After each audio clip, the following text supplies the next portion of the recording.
Hello बच्चों बच्चों आप सभी का मेरे चैनल पर स्वागत है। मैं आज आपको तूफानों की ओर कविता पढ़ा रही हूँ जिसके कवि श्री मंगल सिंह सुमन जी है। देखो बच्चों, कविता का सबसे पहले मैं आपको मैसेज समझा देती हूँ, संदेश समझा देती हूँ कि इस कविता में कवि ने क्या संदेश दिया है। देखो बच्चों, इस कविता में कवि जीवन में हमेशा संघर्ष करते हुए आगे बढ़ने की प्रेरणा दे रहे हैं। जैसे एक नाविक लहरों के थपेड़ों से डरे बिना तूफानों का मुकाबला करते हुए मंजिल तक पहुंच जाता है, उसी प्रकार मनुष्य को जीवन में आने वाली कठिन परिस्थितियों मतलब डिफिकल्ट सिचुएशन से बिना घबराए हुए सदा आगे बढ़ते रहना चाहिए। देखो बच्चों, ये जो पूरा संसार है वो एक सागर की तरह है। सागर मतलब सी और ओशियन की तरह है। प्रत्येक मनुष्य अपने जीवन रूपी नाव का नाविक है। हम सब क्या है? नाविक है। नाविक मतलब सैलर है। हम सब नाव चलाने वाले हैं। हम सब किसकी नाव चला रहे हैं? अपने जीवन की नाव को चला रहे हैं। तो बच्चों देखो, इस चीज़ को आप ऐसे समझ लीजिए कि एक जो नाविक होता है वो नाव चलाता है, वो समुद्र में नाव चलाता है, वो महासागर में नाव चलाता है, तो वो बिल्कुल नहीं डरता है, क्योंकि कभी कभी सागर शांत नहीं रहता है, उसमें तूफान आ जाता है, ज्वार आ जाता है, तो भी वह अपनी हिम्मत से अपनी नाव को आगे बढ़ाता हुआ ले जाता है और लास्ट में अपने मंजिल तक पहुंच जाता है। उसी प्रकार हमारे जीवन में भी बहुत सारी प्रॉब्लम्स, कठिनाइयाँ, समस्याएं आती है, लेकिन हमें घबराना नहीं चाहिए, हमें अपना धैर्य नहीं खोना चाहिए, बल्कि साहस से उनका सामना करते हुए हमें लक्ष्य की प्राप्ति करनी चाहिए। अब मैं आपको कविता का अर्थ समझाऊंगी। देखिए, तूफानों की ओर घुमा दो नाविक निज पतवार, आज सिंधु ने विष उगला है, लहरों का यौवन मचला है, आज हृदय में और सिंधु में साथ उठा है ज्वार। सबसे पहले मैं आपको इन पंक्तियों के कठिन शब्द बता देती हूँ। देख लीजिए, तूफान का मतलब होता है धूल और बारिश के साथ आने वाली बहुत तेज आंधी, जिसे हम स्टॉर्म्स बोलते हैं। नाविक बोलते हैं नाव चलाने वाले को, मतलब सैलर। पतवार बोलते हैं जो नाव में पीछे की ओर जो तिकोनी लकड़ी लगी रहती है, या नाव खेने का डंडा जिसे बोलते हैं। मैं आपको पिक्चर दिखा रही हूँ बच्चों, देख लीजिए, जिसके द्वारा नाव को चलाया जाता है, जिसे हम पैडल बोलते हैं, ठीक है, और हम इसे चप्पू भी बोलते हैं। लहर बोलते हैं तरंगों को, वेव को। सिंधु मतलब सागर, ओशियन, और ज्वार बोला जाता है हाई टाइड को। जब सागर का जो पानी रहता है, समुद्र का या ओशियन का जो पानी रहता है, वो क्या होता है, बहुत ऊपर उड़ जाता है, और ऊपर उठकर वो क्या है, आगे बढ़ने लगता है, उसे हम ज्वार कहते हैं, हाई टाइड। ठीक है, अब मैं इसका आपको अर्थ बता रही हूँ। देख लीजिए, इसका सबसे पहले इसका शीर्षक देखिए। शीर्षक क्या है? तूफानों की ओर। तूफान मतलब स्टॉर्म्स, की ओर मतलब टूवर्ड्स द स्टॉर्म्स। तो तूफानों की ओर घुमा दो नाविक निज पतवार। जो कवि है इसमें नाविक से कह रहे हैं। बच्चों, नाविक को हम माझी भी बोलते हैं, ठीक है, मतलब सैलर जो नाव को चलाता है। तो इस कविता में जो कवि हैं वो नाविक को बोल रहे हैं। किसको संबोधित कर रहे हैं? नाविक को, कि हे नाविक, तूफानों की ओर घुमा दो। किस चीज को घुमा दो? निज पतवार। निज मतलब अपनी, पतवार मतलब चप्पू, की जो अपना चप्पू है उसको किसकी ओर टर्न कर लो? तूफानों की ओर। जहां से तूफान आ रहे हैं उस दिशा में अपने चप्पू को घुमा दो, क्योंकि चप्पू की सहायता से ही नाव चलाई जाती है। चप्पू की सहायता से ही नाव को डायरेक्शन दिया जाता है कि नाव किस ओर जाएगी, ये चप्पू ही तय करता है। तो वो कह रहे हैं कि अपने चप्पू को जहां पर तूफान आ रहे हैं वहां पर उसी दिशा में घुमा दो, और बिल्कुल डरो मत। वो अब नाविक से क्या कह रहे हैं? तुम बिल्कुल मत घबराओ, तूफानों का तुम्हें सामना करना है, इसीलिए अपने चप्पू को तूफानों की ओर घुमा दो। आगे देखो, आज सिंधु ने विष उगला है। सिंधु मतलब सागर, ओशियन। वो कह रहे हैं कि आज सागर ने विष मतलब जहर, पॉइजन, उगला है। इसका मतलब है कि आज सागर शांत नहीं है। जैसे रोज सागर शांत रहता है, वैसे आज सागर शांत नहीं है। आज सागर में क्या है? हलचल हो रही है। उथल पुथल हो रही है क्योंकि आज तूफान आया है। किसकी वजह से उथल पुथल हो रही है? तूफान की वजह से। तूफान जब आता है सागर में तो क्या होता है? बहुत तेज आंधी चलती है बारिश के साथ। तो आज सागर शांत नहीं है, इसीलिए कवि ने लिखा है कि आज सिंधु ने विष उगला है, मतलब आज गुस्से में सागर ने जहर उगला है, मतलब आज सागर में तूफान आया हुआ है। लेकिन तुम घबराओ मत, वे कह रहे हैं नाविक से, पर तुम घबराओ मत, लहरों का यौवन मचला है। लहर मतलब तरंगे, जो जो सागर में आपने देखी होगी ना, वेव्स आती हैं पानी की, उन्हें बोलते लहर। का यौवन मतलब जवानी, यौवन मचला इसका मतलब है कि लहरें भी जोश में क्या है? उठ रही हैं। जो लहरें हैं पानी की वो जोश में क्या है? ऊपर उठ रही हैं। अब ऐसी स्थिति में हर किसी को डर लगता है ना बच्चों, तो नाविक को भी ऑब्वियस बात है कि डर लगेगा, पर नाविक से कह रहे हैं कवि की डरने की कोई ज़रूरत नहीं है, तुम डरो मत, तुम तो तूफानों की ओर अपने चप्पू को मोड़ दो। और आज स्थिति थोड़ी सी कठिन है, स्थिति थोड़ी कठिन है आज, क्योंकि आज सागर में तूफान आया हुआ है। फिर आगे देखो, आज हृदय में और सिंधु में साथ उठा है ज्वर, कि आज हृदय में, हृदय मतलब हार्ट में, किसके हार्ट में? कवि के हार्ट में, ठीक है, क्योंकि कवि के दिल में भी क्या है? भावनाओं का ज्वार आया है। और सिंधु में साथ उठाया जा, और सिंधु मतलब सागर में भी ज्वार उठा है। ज्वार मतलब बच्चों मैंने बताया ना कि हाई टाइड को बोलते हैं ज्वार। जैसे कि जो सागर का पानी है ना, वो ऊपर उठकर आगे बढ़ने लगता है, उसे ज्वार कहते हैं। तो पानी क्या है? बहुत ऊपर उठ गया है, सागर का पानी है जो ऊपर उठकर आगे की तरफ आ रहा है, इसीलिए वे कह रहे हैं कि आज हृदय में भी और सागर दोनों में ज्वार उठा हुआ है। अब इसका भावार्थ देखिए, कवि कहते हैं कि हे नाविक, तुम घबराओ मत, तुम तूफानों का सामना करने के लिए अपनी पतवार या चप्पू को तूफानों की दिशा में मोड़ दो, टर्न कर दो।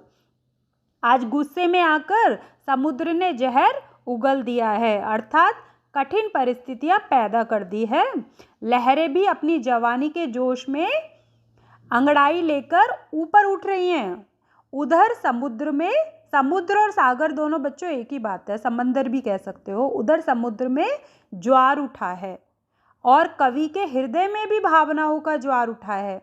आगे देखिए, लहरों के स्वर में कुछ बोलो, इस अंधड़ में साहस तोलो, कभी कभी मिलता जीवन में तूफानों का प्यार, तूफानों की ओर घुमा दो नाविक निज पतवार। सबसे पहले आप कठिन शब्द देख लीजिए, स्वर मतलब आवाज, अंधड़ बोलते तेज आंधी को, जब बहुत तेज स्टॉर्म्स आता है ना उसे बोलते हैं अंधड़, ठीक है। अब इसका आप सरल अर्थ देखिए, फिर इसका मैं भावार्थ बताऊंगी आपको। देखिए, लहरों के स्वर में कुछ बोलो। अब कविता में क्या बताया कवि ने कि जो सागर है, समुद्र है, उसमें क्या है?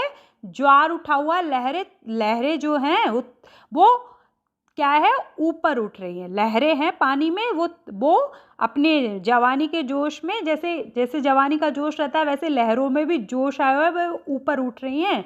तो वो कह रहे हैं, तो कवि कह रहे हैं कि लहरों के स्वर में कुछ बोलो। वे नाविक से कह रहे हैं कि तुम भी लहरों को जवाब दे दो, उनको उत्तर दे दो, तुम अपने साहस से लहरों को क्या करो? जवाब दे दो, क्योंकि लहरें क्या है? तेजी से उठी हुई हैं, तो तुम भी इन आंधियों का सामना करो, इस अंधड़ में साहस तोलो। और इस अंधड़ मतलब तेज आंधी में, जब तेज आंधी चल रही है तो साहस मतलब करेज या हिम्मत कह सकते हो आप। तोलो मतलब परीक्षा लो, कि तुम भी अपने साहस की इसमें परीक्षा लो कि तुम्हारे अंदर कितना साहस है, क्योंकि ऐसी कठिन परिस्थिति, विषम परिस्थिति कभी कभी आती है, हमेशा तो आती नहीं है। तो तुम भी अपने साहस की परीक्षा लो कि तुम में कितना साहस है, तुम कितना सामना कर सकते हो, इस प्रॉब्लम को तुम कितना फेस कर सकते हो। कभी कभी मिलता जीवन में, कभी कभी मतलब समटाइम्स मिलता जीवन में तूफानों का प्यार। यहाँ पर तूफानों का मतलब है प्रॉब्लम से, कि हमारे जीवन में जो प्रॉब्लम्स आती है वो कभी कभी आती है। वे लोग बहुत लकी रहते हैं जिनके लाइफ में प्रॉब्लम आती है और वे उनका फेस करते हैं और जीत जाते हैं। वे लोग बहुत लकी होते हैं जो प्रॉब्लम को फेस करके आगे बढ़ जाते हैं, प्रॉब्लम को अपने आप पर हावी नहीं होने देते। तो वे कह रहे हैं, कवि कह रहे हैं कि तुम भी अपने साहस की परीक्षा लो और तुम भी लहरों को जवाब दे दो, क्योंकि जीवन में, लाइफ में कभी कभी हमें परेशानियों का प्यार मिलता है। हमारे जीवन में कभी कभी परेशानी आती है, हमेशा तो नहीं आती है। फिर वो कह रहे हैं तूफानों की ओर घुमा दो नाविक निज पतवार की, हे नाविक अपने चप्पू को तूफानों की दिशा में घुमा दो। अब इसका भावार्थ देखिए, कवि कह रहे हैं कि जैसे लहरों का स्वर ऊंचा हो रहा है, उनका प्रभाव बढ़ रहा है, वैसे ही तुम भी तैयार होकर आंधियों का सामना करो, भयंकर तूफान में अपने साहस की परीक्षा लो। मनुष्य को जीवन में कभी कभी ही बच्चों बाधाओं, कठिनाइयों, प्रॉब्लम्स, परेशानी, ये सब एक ही बात है, सेम मीनिंग्स है इन सबके। बाधाओं रूपी तूफानों का सामना करके उन्हें जीतने का अवसर मिलता है। भाग्यशाली लोग मतलब लकी लोग ही जीवन में कठिनाइयों का सामना करते हैं। आगे देखिए, यह असीम ने सीमा जाने, सागर भी तो यह पहचाने, मिट्टी के पुतले मानव ने कभी न मानी हार, तूफानों की ओर घुमा दो नाविक निज पतवार। देखो बच्चों, ये पहले शब्दार्थ देख लीजिए। असीम मतलब होता है जिसकी कोई सीमा ना हो, लिमिटलेस। मानव मतलब मनुष्य, निज मतलब अपनी। देखो बच्चों, इसमें ये जो कविता की पंक्तियां हैं, इसमें मनुष्य के बारे में बताया गया है। क्या बताया गया है कि देखो, यह असीम निज सीमा जाने, यह मतलब मनुष्य के लिए आया, तो यह असीम निज सीमा जाने। असीम कौन है? असीम, असीम है सागर। आपको पता होगा कि सागर की कोई लिमिट नहीं है, आप कितना भी दूर जाओ आपको सागर कहीं खत्म होता दिखेगा ही नहीं। तो जो मनुष्य है वो सागर की लिमिट को जानता है कि उसकी कोई लिमिट नहीं है। ठीक है, सागर असीम है, जो कोई खत्म ही नहीं होता, लिमिटलेस है वो। तो मनुष्य को सागर के बारे में पता है कि सागर का कोई अंत नहीं है, दूर दूर तक पानी ही पानी आपको दिखेगा, कहीं आपको दिखेगा ही नहीं उसका एंड। पर मनुष्य की एक लिमिट होती है, निज सीमा जाने मतलब मनुष्य अपनी, निज मतलब अपनी, सीमा मतलब लिमिट को, पर मनुष्य का एक लिमिट है बच्चों, वो अच्छे से इस बात को जानता है।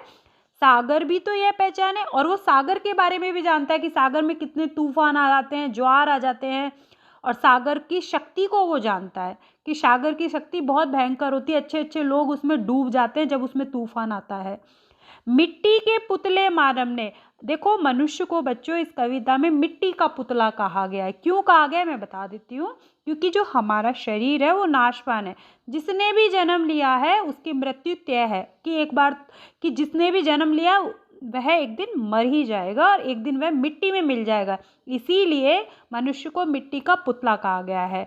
तो कवि कह रहे कि मिट्टी के पुतले मानव ने कभी न मारी हार, कि जो मनुष्य मिट्टी का पुतला होता है लेकिन वह कभी हार नहीं मानता, वह लड़ता ही रहता है, लड़ता ही रहता है, परेशानियों से लड़ता ही रहता है, जूझता रहता है। तूफानों की ओर घुमा दो नाविक निज पतवार, और वे कह रहे कि हे नाविक तुम अपने चप्पू को तूफानों की दिशा में घुमा दो, क्योंकि तुम साबित कर दो, तुम अपने आप को बता दो कि मैं डरता नहीं हूँ तूफानों से। ठीक है, आगे देखो, भावार्थ देखो आगे। इन पंक्तियों में कवि कह रहे हैं कि मनुष्य अपनी सीमित शक्ति मतलब उसकी एक लिमिट है ना, तो सीमित शक्ति और सागर की अथाह मतलब इसका कोई अंत ही नहीं है, सागर की अथाह शक्ति के बारे में अच्छी तरह से जानता है। यह शरीर नाशवान है, एक दिन नष्ट हो जाएगा, मिट्टी का पुतला है, पर वह समुद्र के आगे हार नहीं मानेगा। मनुष्य ने कहीं भी अपनी हार नहीं मानी है। अब आप आगे की पंक्तियां देखिए। सागर की अपनी क्षमता है, पर माझी भी कब थकता है, जब तक सांसों में स्पंदन है उसका हाथ नहीं रुकता है, इसके ही बल पे कर डाले सातों सागर पार, तूफानों की ओर घुमा दो नाविक निज पतवार। सबसे पहले माझी शब्दार्थ देख लीजिए। माझी नाव खेने वाला है, नाविक मैंने बताया था ना पहले भी आपको कविता में कि नाविक को ही माझी बोलते, सैलर मतलब। स्पंदन बोलते हैं बच्चों गति को या धड़कन को, हार्ट बीट आप बोल सकते हो इसको। अब इसका सरल अर्थ देखिए, फिर भावार्थ देखिएगा। सागर की अपनी क्षमता है, सागर मतलब समुद्र, ओशियन की अपनी क्षमता मतलब कैपेसिटी है, सब जानते हैं उसकी क्या कैपेसिटी है। उसमें कोई भी इंसान, जब सागर में तूफान आता है कोई भी इंसान उसमें डूब सकता है, उसकी इतनी क्षमता है, उसका कोई अंत नहीं है। पर माझी भी कब थकता है, पर माझी मतलब नाविक, जो नाव चलाने वाला होता है वो कभी थकता नहीं है, वो हार नहीं मानता, वो नाव को चलाता ही रहता है, वो तूफानों से डरता नहीं है। जब तक सांसों में स्पंदन है, जब तक सांस मतलब ब्रीथ, उसके जीवन है जब तक में स्पंदन, मतलब यहाँ पर हार्ट बीट से है कि जब तक उसकी सांसें चल रही तब तक वो क्या करता है, अपनी नाव को चलाता रहता है। वो डरता नहीं है, हार नहीं मानता है, उसका हाथ नहीं रुकता है, मतलब वो अपने हाथों से चप्पू को चलाता ही रहता है। लास्ट में जाके फिर क्या होता है, उसे अपनी मंजिल मिल जाती है क्योंकि वो डरता नहीं है। इसीलिए इसके ही बल पर कर डाले, मतलब उसकी जो मनुष्य की जो शक्ति है ना, आत्मविश्वास, अपने पर विश्वास, दृढ़ संकल्प कि मुझे ये काम करना ही है, मुझे डरना नहीं है, इस शक्ति पर मनुष्य ने सातों सागर पार, मतलब इसी हिम्मत से सातों सागर, मतलब सारे सातों सागर उसने पार कर लिए हैं। तूफानों की ओर घुमा दो नाविक निज पथ पर, कि हे नाविक अपनी जो चप्पू है उसको तूफानों की दिशा की ओर मोड़ दो, क्योंकि तुम डरते नहीं हो, तुम्हें हिम्मत से उन परेशानियों का, तूफानों का सामना करना है। अब इसका भावार्थ देखिए, कवि कहते हैं कि समुद्र के पास उसकी अपनी लहरों की शक्ति है, पर माझी के पास भी हिम्मत है, आत्मविश्वास है, वह थकना नहीं जानता। जब तक सांसें चलती रहती है वह निरंतर नाव आगे बढ़ाता रहता है, उसके हाथ पतवार चलाते रहते हैं। अपने दृढ़ संकल्प और आत्मविश्वास के बल पर नाविक 7 समंदर पार कर लेता है। हे नाविक, तुम अपने नाव को आगे बढ़ाते रहो, तुम अपने पतवार तूफानों की ओर घुमा दो। आशा करती हूँ बच्चों आपको ये कविता समझ में आ गई होगी। अगर मेरा वीडियो आपको पसंद आए तो प्लीज़ उसे लाइक कीजिए और मेरे चैनल को सब्सक्राइब जरूर कीजिए। धन्यवाद।